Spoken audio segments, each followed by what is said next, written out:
Bonsoir à tous.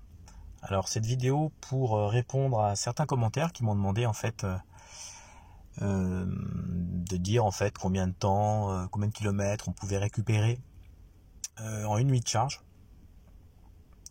Donc là en fait je me suis mis volontairement au maximum de la charge possible, donc à 12 ampères sur le chargeur.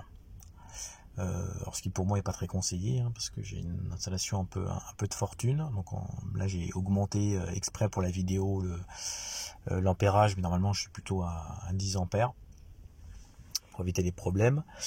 Donc là vous voyez que on nous dit je suis à 59%, j'ai 214 km d'autonomie estimée et 12h40 de charge restante, voilà, à 12 ampères. Donc moi en tout cas pour ce qui me concerne, alors je vais vous montrer. Hop. Moi j'ai un temps de trajet, alors là il nous met 23 km, sauf qu'en fait j'ai fait un aller-retour, donc c'est plutôt 46 km, donc je pense que le compteur journalier passé un certain temps il se remet à zéro, donc à mon avis c'est plus de 8 heures, les journées font plutôt 10 heures avec les temps de trajet, ça se remet à zéro automatiquement, mais grosso modo vous voyez j'ai consommé on consomme 23,3 kW au 100 en ce moment, il fait assez froid, c'est de la route à 90, la route urbaine à 90, et le chauffage était poussé particulièrement ce matin, c'est ma femme qui roule, elle l'avait mis à 23 degrés, donc forcément ça a consommé pas mal de batterie, donc là 23 kWh. J'ai mis en charge la voiture tout à l'heure, il était 19h30, et jusqu'à, voilà, là maintenant il est 22h40, globalement le pourcentage n'a pas changé depuis 10 minutes, j'ai mis à 51% et on est à 59%, donc j'ai pris 8% de batterie en 4 heures. Donc si vous extrapolez donc à 10 ampères pour 8 heures, vous reprenez 16% de batterie. Voilà, et si vous êtes à 12 ampères, à mon avis vous allez aller à 20% de batterie, sachant que 20% de batterie, 20% de batterie, ça fait environ 12 kWh. Non, pardon. Oui, ça fait 12 kWh.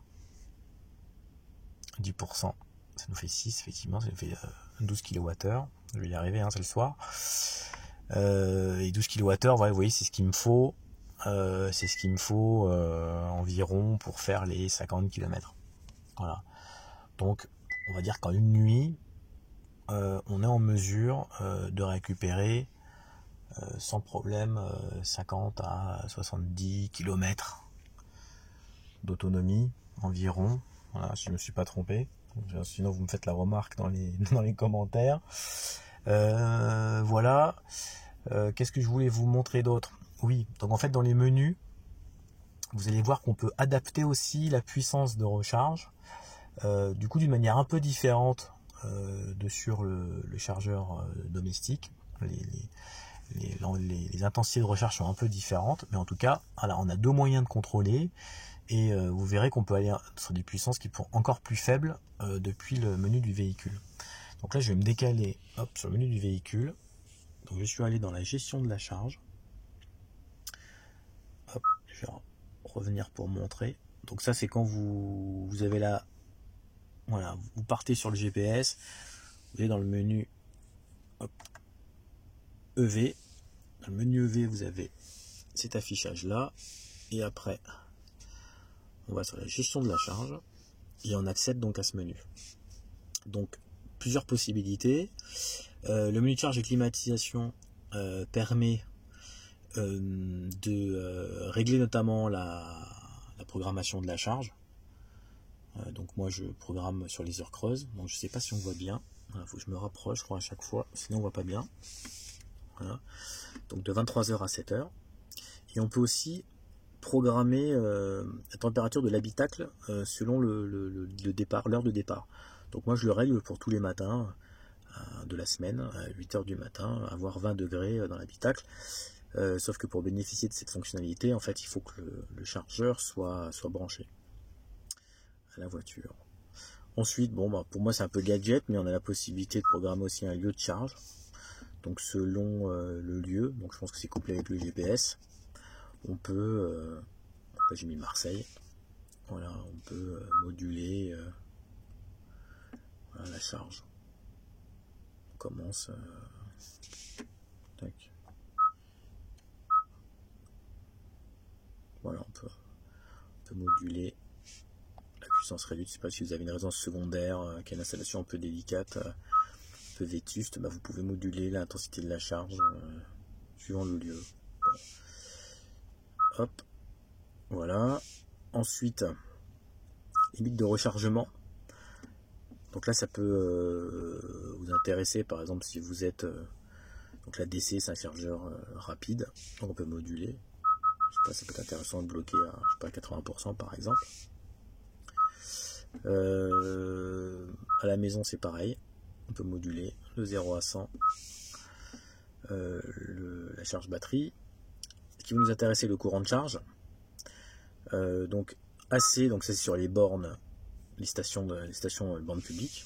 Donc là, on peut moduler la charge. Voilà, on a maximum réduit au minimum. Et pareil sur le chargeur domestique qui s'appelle mobile. Donc là, au maximum, vous voyez, on a 2,6 kW. Je vais me mettre en... Hop, je vais vous montrer. Je vais me mettre en réduit. Je fais OK. Et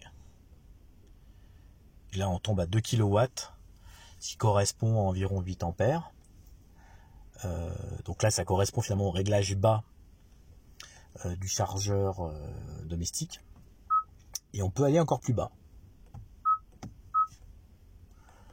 Donc là, on tombe à 1,3 kW, ce qui fait environ 6 ampères.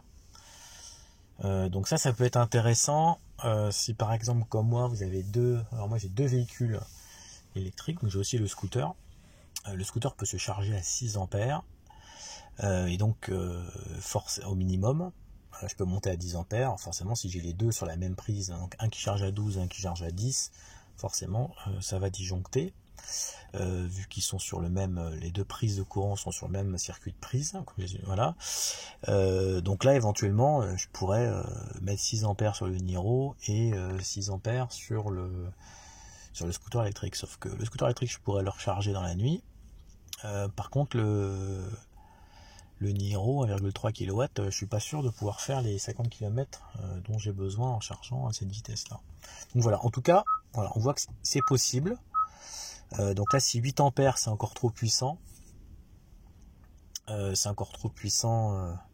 ben on peut passer à 6 ampères directement depuis le véhicule. Voilà, donc là vous voyez, on voit les temps de charge 24h50 au minimum, en réduit donc à 8 ampères 24h50. Il faut que j'appuie sur OK à chaque fois, non je pense. Tac.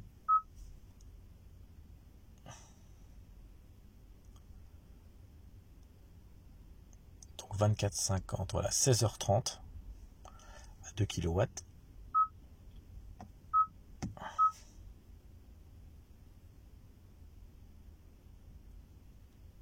Et au max 16h20. 12h20, voilà, parce que sinon ça ne modifiait pas beaucoup. Voilà, 12h20. Donc on gagne quand même pas mal. Qu'est-ce que je peux vous montrer d'autre? Donc après il y a, hop. Ensuite donc la gestion de charge je vous l'ai montré. Là bon, conduite éco, on peut savoir ce qu'on a économisé comme kilo de comme kilo de CO2. Bon, je sais pas si je clique dessus, qu'est-ce qui se passe? Rien. Bon, peut-être pas un grand intérêt. Voilà, les paramètres VE, ça je vous l'ai montré tout à l'heure. Avertissement autonomie, bon, ça, bon, pas trop d'intérêt. En fait, c'est quand on programme le GPS, à un moment donné, si vous allez, je sais pas, vous programmez par exemple faire un Marseille-Dijon par exemple, bah, il va vous faire l'avertissement comme quoi l'autonomie du véhicule sera insuffisante pour faire le trajet en une charge. Bon, pourquoi pas. Hein, si vous êtes un peu averti, je pense que vous saurez de vous-même que ça va être un peu juste. Ensuite, voilà, alors ça peut éventuellement intéresser. Il semblerait qu'on ait le périmètre, le rayon d'action maximum du véhicule. Alors j'imagine que c'est en fonction de l'autonomie existante. Et là, on a la liste des bornes de recharge. Si on cherche une borne de recharge, bon. Je fais pas trop confiance moi dans ce genre de choses là, parce que déjà on a assez peu d'informations. Quand on clique, donc là c'est la...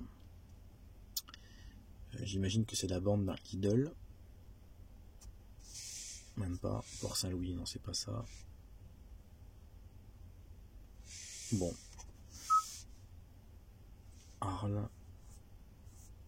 Bon. On a les bornes. Alors après quand on clique, je crois voilà, ici on peut voir le détail. Donc on voit le type de borne. Voilà, rapide. Bon, alors c'est bien, c'est qu'on nous dit entre 15 et 50 kW. On sait que c'est du type 2. Sauf que bon, on sait qu'il y a des bornes des fois qui sont alimentées à 22 kW et pas à 50. Et puis là forcément on ne sait pas si ça fonctionne ou pas. Si c'est opérationnel, si c'est occupé ou pas. Donc, bon, en général j'utilise ChargeMap sans faire de pub. Je pense qu'il y a... j'ai pas trouvé mieux pour l'instant. Qu'est-ce qu'on a d'autre dans les menus? Alors là je crois qu'on peut... qu'est-ce qu'on voit là? On peut modifier la limite de rechargement, ça je vous ai montré tout à l'heure.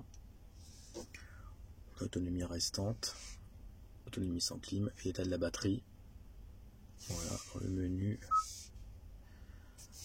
Consommation électrique. Donc ça en fait c'est le menu sur lequel en fait il y a un écran que vous voyez en fait dans une des vidéos que j'ai faites sur la consommation statique du véhicule. En fait il y a un écran où on voit ce qui est consommé en mode conduite, en mode climatisation et en mode il y a comment dire le troisième, c'est sur l'électronique du véhicule. Donc là en fait on peut juste pas le voir quand on est connecté.